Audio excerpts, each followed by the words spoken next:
My throat hurts this morning because I'm sick. You know the best way to help someone's throat? By reading and straining your voice. Warning, please do not strain your voice, and or listen to Stonesy Boy's advice this time around, for he is sick, and therefore stupid. Sorry for the intrusion. Let's get on with the video.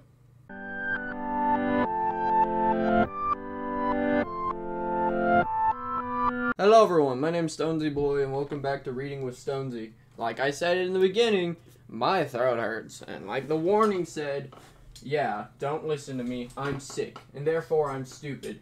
But also, wait, I can't say don't listen to me, this is an audiobook.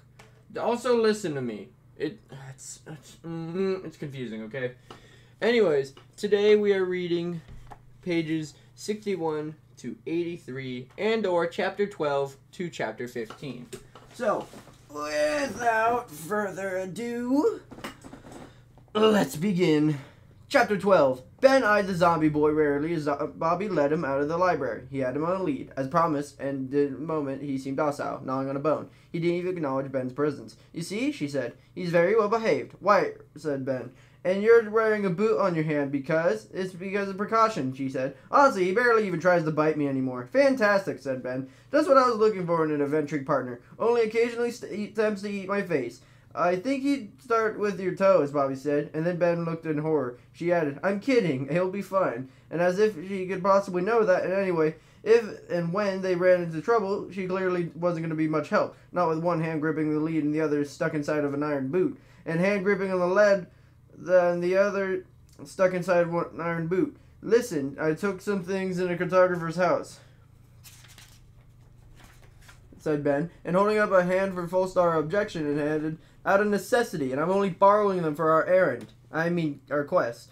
"Quest does not sound more impressive," agreed Bobby. Ben held up a map. "It's a locator map. I cloned it from another one I left inside the cartographer's house. Long story short, this map will always show the way back to Plaintown, so we don't have to worry about getting lost. It'll even work when we're traveling underground." "Underground?" echoed Bobby. "That sounds dangerous." "Quests are dangerous," Ben answered. "If it were up to me, we'd be traveling overland by day, and there are other few dangers and camping at night. But we have got your brother's skin condition to worry about. So we're going overland by night and underground by day. You have your pickaxe," Bobby showed him. "Good. But there's sure to be remember the first rule of venturing. Don't dig straight down." "Why not?" asked Bobby. "Well, you never know what's directly beneath your feet, and you wouldn't want to drop down to tremendous distance or fall into lava, or land in the grip of an ugly, stinky, slobbering zombie." He turned to Johnny. "No offense." He turned back to Bobby. "Now, are you sure you grabbed everything of value?" He quickly corrected himself. "Of use, I mean. Value in a useful sense." Bobby sighed, throwing her pickaxe and looking through her meager belongings. "It's like I told you before. Every chest in town is ransacked at some point. I think it might have happened right after the siege, when I was distracted." "But you definitely have the emeralds," Ben said. "Oh my gosh, yes," she said, and she had one out and waved in his face. "We had them hidden away and no one would look. I promise you're going to get paid." "I wasn't worried about that," Ben said, fibbing a little. "And it's not like he was greedy. He was amassed a lot of good gear with those emeralds. And good gear meant staying alive, improving his mettle. They did not have good gear at the moment. Ben and Bobby each had a bow, but they only had 5 arrows between them, which wouldn't last them very long. They also each one sword and one pickaxe, none of which were particularly good quality. They would need replacements and upgrades soon. Then Ben wore his iron chestplate, which would have been worn down before Bobby had added a puncture mark, and he cobbled together a new pair of leather boots, or those toes should, in fact, be safe from zombie nibbles. Bobby had normal, unarmored clothing. Aside from her boots and her iron helmet that gleamed in the light of the moon, it had clearly never seen combat. Johnny, of course, wore the tattered remains of the once truly adorable baby clothes. They would have to be careful. A single hostile mob, if it got the drop of the would spell their doom. "Well, nobody lives forever," Ben said glibly. Should we get going?" Ben had thought Bobby would be eager to get started, but hesitated. "In a minute," she said at last. Just give us a minute first." Bobby pulled on Johnny's lead, and the two walked over to the lone poppy growing near the town center. Bobby kneeled before the flower. "Thank you for saving me," he said, and she patted her own helmet. "You were still protecting me, even now. I'm taking a piece of you with me." She turned to her brother. "I want you to say anything?" "Grar," said the zombie boy. He stared blankly again at it with his creepy little eyes. "He was always good to you," said Bobby. Ben tried to give him some space before whatever it was they were doing.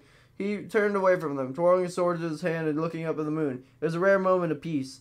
And then Ben was struck from behind, tumbled forward, barely managing to stay on his feet. That had hurt. "What's the big idea?" he shouted, whirling around. Bobby looked up from the poppy beneath her helmet. She surprisingly wiped a tear away. Johnny feigned empty-handed innocence.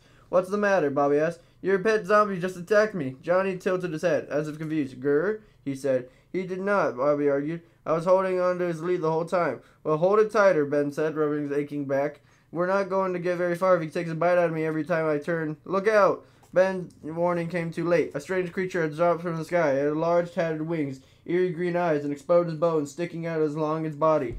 It struck Bobby from behind, then swooped back in the sky before either of them had a chance to react. "Ow," said Bobby. "Is that a giant bat?" "Way worse," said Ben. He held up a sword in front of him. "Phantom." Ben looked up in the sky, where he counted at least 5 phantoms circling high above them. "When's the last time you slept through the night?" "I don't know," answered Bobby. "I mean, my brother's nocturnal, so I might have been focused on looking for a cure. I sort of lost track of the days."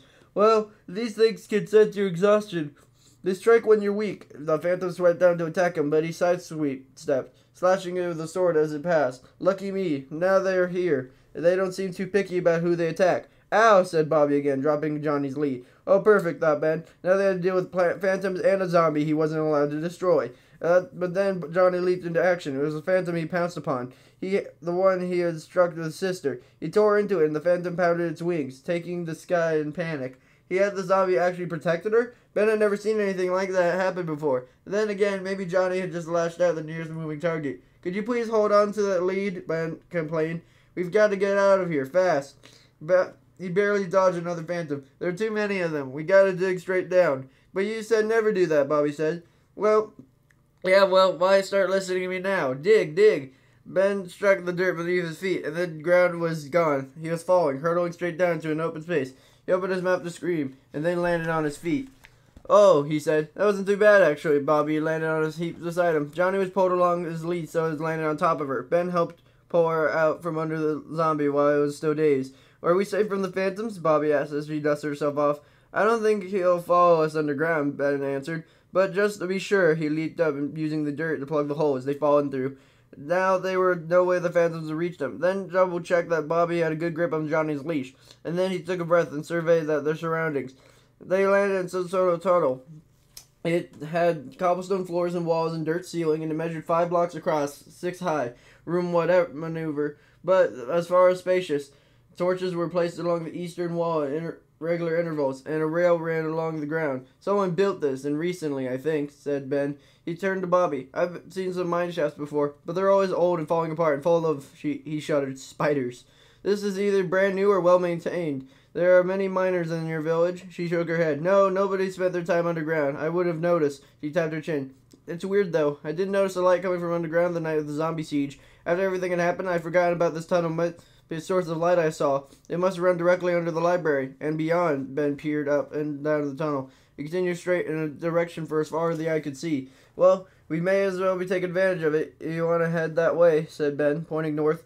Then she turned back to Bobby. She saw her gaze on the ceiling. Some part of her wanted to linger. "I'm sorry for goodbyes were cut short," said Ben. "That's all right," said Bobby, and she forced a smile. "We'll be back soon, right? Just a quick errand quest first." "We'll be back before you know it," Ben promised, doing his very best to keep the doubt he felt out of his voice. Chapter 13. It's not forever. That's what Bobby told herself as she followed Ben down the eerie subterranean path. He was leaving her village behind, her home, and because they were underground, she wasn't even sure how far they'd gone yet. Would they still see Clark Avery's temple rising above the plains? She were up in the ground level right now? Or were they past the plains already and underneath the forest? Or even distant mountains? Bobby had no idea, but she promised herself she'd be back, just as soon as her brother was cured. Johnny gurgled and growled from behind her, and she dragged him along. It was tiring, keeping close to not so close. She didn't trust Ben not to take his lead, though. Johnny was her responsibility. "Okay, hold up," said Ben. She stopped looking from his map. "We have to go any further in this direction, we'll overshoot our mark. We need to veer east, but the phantoms are still a problem if we don't get some rest first. You packed a bed, right?" Bobby set her bed down, positioning it against the wall just beneath the torch. As she glad for the light, but also perplexed by it. Somebody had put a torch here, just as somebody had laid the rails. But why? "I don't get it," said Bobby. "Aren't you curious about the rail lines go? Or who built it? It must serve some purpose." "I'm not curious," said Ben, and he set his own bed a little farther down the tunnel. But the overworld was full of strange stuff. He'd seen some abandoned mine shafts, desert temples, structures that were somebody must have built for some reason, but that reason could be anybody's guess. He sat on his bed without removing any of his armor first. So, you can waste brain power making guesses, or you can focus on survival. I highly recommend the latter, because not surviving sounds like a real drag. Better to live in ignorance than die knowledgeable, said Bobby. Got it. Is that lesson number 2? That is not what I said, Ben huffed. I only mean that there are things you need to know in order to survive out here. And the purpose of getting underground rail isn't one of those things. He pointed at the spot beyond her bed, a good distance from where it was at. Now set down a fence post, tie your brother to it, and let him sleep. Tomorrow's going to be challenging enough without having to worry about phantoms. Bobby had thought she'd find it difficult to fall asleep, and the opposite was true. The moment he hopped into bed, before she even taken off her helmet, she fell into a deep, dreamless slumber. Ben awoke by her throwing an egg at her, which Bobby felt was the definition of a rude awakening. Really? She said. You couldn't gently shake my shoulder or something? I couldn't get any closer, Ben said, defensively from the short distance away. He pointed at Johnny, who stood vigilant at the foot of her bed, surrounded by several torches that had knocked off the wall. She wouldn't let me get anywhere near you, Ben explained. Sweet baby, Bobby said, patting Johnny's head. Were you guarding me all night? Did you need any sleep? Johnny growled. It almost sounded like a purr of a content cat. I scattered around topside, said Ben. We're near the road and leads into Avatown. Bobby was surprised by that. You left us down here all alone? She asked. Sure, said Ben. You looked like you needed to sleep, and sweet baby over there was on guard duty. Bobby rubbed her arm, feeling a sudden chill. I don't think we should split up, she said. If I woke up and you weren't there, that seemed to strike a chord of some kind in Ben. His eyes softened, then he spoke. He sounded unusually solemn. Hey, I wouldn't abandon you like that, I promise. He rubbed his back of his head. But you're right. We should stick together, and I found something that might take it easier. Just keep an open mind about it. Ben seemed suddenly hesitant, and Bobby found that deeply suspicious. Go on, she said. To her surprise, Ben produced a carved pumpkin from his inventory. Having it up in both hands, he grinned and said, What do you think? It is Johnny's size. Chapter 14. Ben felt a carved pumpkin was marked improvement. Admit it, he said to Bobby. It suits him. Bobby frowned. Well, he can tell where you're mocking him. Johnny grumbled, turning from Ben to his sister, and then wobbled slightly. His head was completely enclosed within the pumpkin, which was almost as big as his body, making him a bit unsteady to his feet. The pumpkin's carved smile made the zombie boy appear downright jovial. Who's mocking? Said Ben. It's pragmatic. It's stylish. It's unique. Form and function in a single accessory. He pointed out the sun as it traversed the eastern sky. Or haven't you noticed that your brother, unique among dead monstrosities, has not caught fire in the light of the sun? That's probably a good perk. Bobby blinked into the sun. I thought you were lying about that. Oh, come on, said Ben. You think I want to see your brother catch on fire? You want me to answer that truthfully? She asked, putting her hands on her lips. Look, I'm glad it means you can travel by daylight. She watched her brother look up the clouds and almost topple backward. I can't help wondering if there's more dignified option here. Well, said Ben, I suppose you could give him your helmet, or you could wear the pumpkin. As he talked, he set 2 blocks of stone down, one atop the other, and then he placed the lit torch on top. At Bobby's questioning look, he explained, I'd like to leave little markers for myself as I travel. If we need to find our way back to the rail tunnel, this should make it a little bit easier to find. Johnny swatted the torch, knocking it from its perch. I'll try not to take that personally, said Ben. They traveled a good distance in peace. It was a clear day with no monsters to be seen, excepting Johnny, and though Bobby found it necessary to greet every animal they passed, Ben felt that they were making good time. At their current pace, they might even make it to Avatown before nightfall, but Ben knew they're better than to count his turtles before they hatched.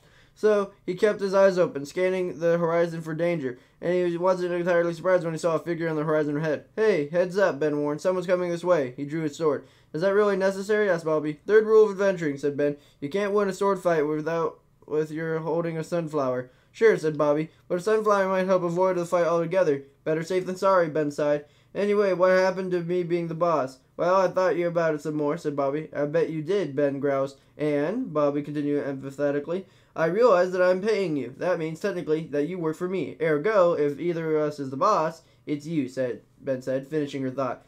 He stopped walking, forced her to stop too. But you're paying me to keep you safe. I can't do that if you don't let me. And, if you don't mind me being honest with you, this ought to be good.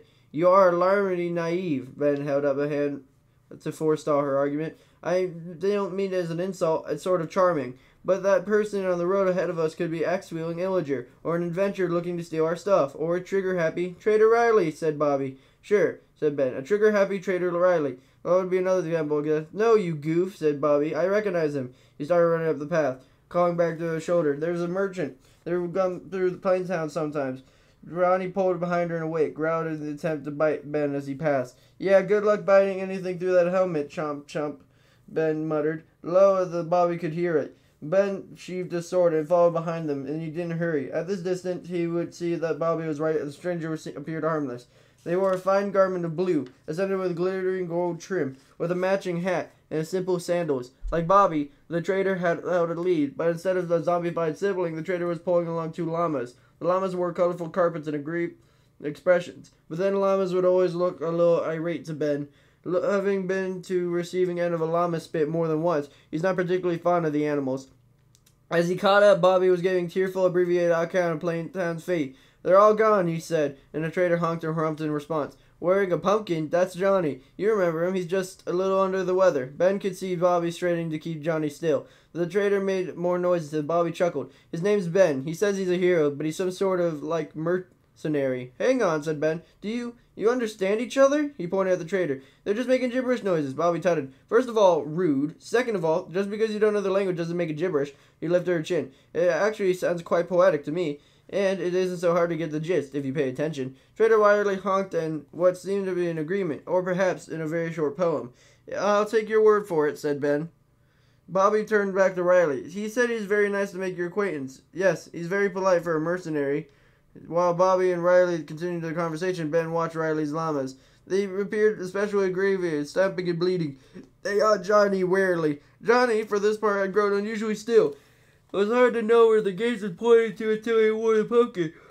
But Ben had a feeling he knew that Johnny's intention. Bobby, said Ben. Just a minute, Ben, she said, focus remaining on the trader. That's lovely. How are you selling it for? Bobby rooted around in her inventory, letting her guard down. It was just for 1 second, but a second was all it took. Johnny pulled free of her grasp, lunging into the nearest llama, who bleated in alarm. In absolute chaos, Johnny was still particularly restrained by the helmet. Couldn't eat the animals, but he swiped at them, tearing into them with his claws. Bobby shouted for him to stop. The llamas retaliated with copious amounts of spit, and Trader Riley, reasonably enough, in Ben's opinion, chugged the potion of invisibility and vanished from view. Hey, stop laughing and help me, said Bobby. Ben hadn't even realized he'd been laughing, but she was right. By the time he reached her side, he only let in her hand and was straining a pull of Johnny of llama number 1. Llama number 2 had taken off, running for the hills. Sorry, Ben said, still chuckling a bit, but you know I would have been able to react faster if I had my sword drawn and ready like I wanted. And who are you going to stab in this scenario? Bobby said sharply, finally pulling the brother away. The llama spat at Johnny one more time before turning a tail and running. A sword doesn't solve everything, Bobby continued. It doesn't solve most things. It could have solved the llama's attitude problem, Ben countered. They're all like that, you know. My friend Logan used to run up and slap him, then he'd hide, so they'd spit on me. He sounds like a terrible friend, said Bobby, exhaling. Johnny gave up pursuing animals. He led one slack when he finally let down. What? No, said Ben. It was a joke. A game. He chuckled again, but this time it was a little forced. We were both in on it. If you say so, said Bobby, but her attention was elsewhere. Johnny, what am I going to do with you? Here, look at this. She produced a seashell from her inventory, a Natalis shell, and waved it at her brother. Johnny remained uninterested, but it caught Ben's eye. Where'd you get that, he asked. I just bought it from Riley, he said Bobby. It only cost 5 emeralds. Ben gasped. You spent 5 emeralds on that? She said. Sure, Bobby friend. Why not? It's pretty. I've never seen... It's useless, said Ben. We need armor. We need real weapons. My soul is a dull hunk of stone. He pulled the sword out and waved it for a point. That trader obviously had a potion of invisibility. You could have bought that. They weren't offering any potions for sale, Bobby said. It was either the Natalis shell or a bucket of fish, which you would have known would bother to interact with Riley at all instead of giving those llamas a stink eye for the last 5 minutes. Fine, said Ben, throwing up his hands. Just maybe don't spend any more emeralds without talking to me first. At least I know what they're worth. You can do whatever you want with the emeralds, said Bobby, once you have earned them by completing your part of the bargain. She cast a hopeless look at Johnny. She can't keep going on like this. I have to cure my brother. I know, said Ben, chastened. His temper evaporated at the sight of desperation in her voice. Come on, Sabatown is just this way, and the path looks clear. He put his sword away, hoping that it would put Bobby more at ease. If he could notice the column of smoke snaking above the horizon, he might have kept it at it ready. Chapter 15. What happened here? Asked Ben, and Bobby knew the answer. He knew, and he wished he didn't. It was a zombie siege, she said. Bobby looked at the scene. It was was a village much like hers, except the building materials were different. The wood was more vibrant red, the terracotta where Playtown had used stone, and the detail of the wood stood out immediately to Bobby, the lack of doors. The homes didn't build that way. Something had smashed through them. Ben looked skeptical. Are you sure? He asked. I mean, another zombie siege? What are the odds? Could it be the same group of zombies? Bobby asked, roaming across the land, hitting on one village after another. No way, said Ben. He looked up at the moon. They couldn't make it to another single night, and they burn up in the sun, remember? Johnny found a way around the problem, Bobby said, and he inclined her head toward the brother, who was tied to a post. She moved his helmet, and the sun got down. He couldn't make a feeling that he found it uncomfortable, even if Ben insisted Johnny had shown no obvious signs of discomfort. Well, technically, I found a way around it, Ben pointed. I don't think a pack of growing zombies is going to figure out the same trick. They're nowhere near smart enough. He turned to Johnny. No offense, champ. Johnny growled, staring at his lead. Ben looked over the booped his nose. Bobby turned in a slow circle, taking in the damage. There might have been survivors. He fervently hoped there had been, but if so, they seemed to have fled. She turned to Ben. Do you think they left anything useful lying around here? Oh, ho, said Ben in an obnoxious tone of voice. Isn't that interesting? Suddenly it's okay to take other people's things, Bobby scowled. It's not like that. Well, the moral line is looking a little hazy is all I'm saying. He smiled. Come on, I'm teasing. Let's go shopping. Ben led the way to the nearest home, practically skipping it seemed excessively pleased that Bobby was going along with this, eluding Bobby for her part. Decided she couldn't afford it if the villagers had left behind anything that could keep them alive, or otherwise help her brother. Then she was willing to bend her own moral code. Ben hoped up through the open doorway. As Bobby watched, he saw a sudden violent change come over him. Even from behind, he saw a view of his face. It was unmistakable. His elation was gone in an instant, and a trembling thrum of terror leaped through him nearly as soon as he stepped through the open doorway. Oh no, he cried. Mercy, mercy, oh help. Bobby ran forward, practically leaping through the doorframe. But then he came to a sudden halt. It was the fear of hesitation, and he held her rooted floor. It was a tangled mess of sticky webbing that she'd seen up to his waist, and as it clung to her fiercely, she couldn't see what she could still move, but barely, in a tremendous effort. Where did this come from? She asked. Ben sputtered. Spider! Ben pointed, directing Bobby's eyes to the darkened corner of the room. He was right. A large spider crouched in the corner of the black body, almost impossible to see in the shadows, but her glittering eyes shone in the dark, and as it considered her caught in his web. Oh, it's okay, said Bobby. I don't think it's hostile. But ignoring her completely, Ben drew a bow and fired an arrow at the spider. Well, now it's hostile, said Bobby. Ben shot off 2 more arrows, and its arm was erratic, and the spider enclosed the distance quickly, scurrying impeded through the webs. As it neared the striking distance, Bobby thought Ben would draw a sword. Instead, he curled up into a ball. What are you doing? Bobby demanded, and then Ben only whimpered. She added, What should I do? Help, was all Ben said. Oh, this is ridiculous, said Bobby, as she drew her sword, swiftly cutting through the webs away from her body. Clearing a small area, she stepped forward and stabbed out with her sword, slaying the spider with 2 hits. You can come out now, Bobby said, cutting the webbing away from Ben's crouching form. It's gone? Ben asked, keeping his eyes clenched tight. It's gone, Bobby confirmed. And this is way less dangerous than those phantoms you tried to fight. What just happened? I don't like bugs, Ben said painfully. Bobby thought he might be elaborate, but he could only dust himself off and stepped out into the night. Bobby scooped up several spider eyes before following him. He knew they were useful in potions. After a thorough inventory of abandoned village, Ben and Bobby found precious little use. They managed to collect several loaves of bread, some round flesh, and gently used shield. Ben thrilled at the sight. The cleric, of course, was gone, and they hadn't left behind a single potion. Ben lingered at the cartographer's home. It was similar to the one in Plaintown, and the large map upon his wall covered a different area. Bobby opened that note. Ben seemed particularly preoccupied with the muddy brown region that, she assumed, had to be some sort of swamp. What is it? She asked him. It's nothing, he said. Then he shook his head, as if to clear it. Come on, let's get your brother to choose a house to stay in for the night. I'll replace the door. They stepped outside, and Bobby was overwhelmed by the sense of hopelessness. It didn't matter which house they chose. They were all the same. All husk, empty of everything that had given them purpose. It was true for Savatown, as it was for Plaintown. You may as well just leave us here, said Bobby as she sat down in the dirt. Huh? Said Ben. Leave you here in Savatown? He made a show of looking around. Cute place, but there's not much of a nightlife. I know this wasn't the deal, said Bobby. The deal was you bring us here and take us back again. But what's the difference? Why even go back? There isn't anything for us here. She rooted around the inventory, pulling out a stack of emeralds. Here, she said, putting in the ground between them. I think that should cover it. Ben stepped toward the emeralds, but he stopped short. Hold on, said Ben. That's what we agreed to? Are you sure? Bobby looked at him. Isn't that enough? She asked. Is all I have. It's enough, said Ben. He scratched his head comically. But I thought our deal was to take it back home after we figured out the cure. We haven't done that yet. Wait, let me check. He ran over to Johnny, extending a hand toward her brother. Johnny attempted to bite him, but then Ben ready for that and too quick, pulling away and leaving Johnny's teeth clacked close in the empty air. Ben ran into the air. He's still a zombie, he reported. So, we're not finished yet. Bobby searched Ben's face, half expecting there to be a prank of some kind. Are you serious? She asked. I'm pretty sure. I thought, listen, I don't go getting all weepy on me, said Ben. This is just business. Suppose I got around and I took your emeralds and didn't deliver on my end. He clicked his tongue, shook his head. That sort of negative review could follow a guy around for ages. Bobby resisted the urge to leap up in the dirt and hug him. He clearly wanted to maintain the illusion that he was no big deal. But Bobby knew it was doing for her, and she was grateful. I appreciate your professionalism, she said, rubbing at her eyes. But unless you know where to find another cleric, I'm not sure we go from here. I don't know where to find a cleric, said Ben, but I might be able to get us to the next best thing. I noticed the detail of the map back there. He shook his head. That might be a terrible idea, but it's the only one I've got. What? Asked Bobby. What's the idea? Well, said Ben, have you ever met a witch before? Ooh, how spooky. They're gonna go meet a witch. A witch, oh, ha ha. Yeah. You know, all jokes aside from this morning, my throat actually feels a lot better from this morning. So maybe reading does actually clear the throat. Maybe not, I don't know. Let's see. Next time we're reading 84 to 100. 84 to 100 if you didn't hear me. Which means it's the first move of the thing.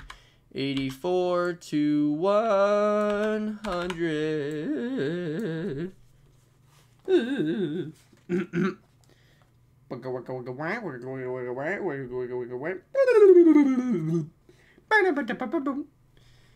18.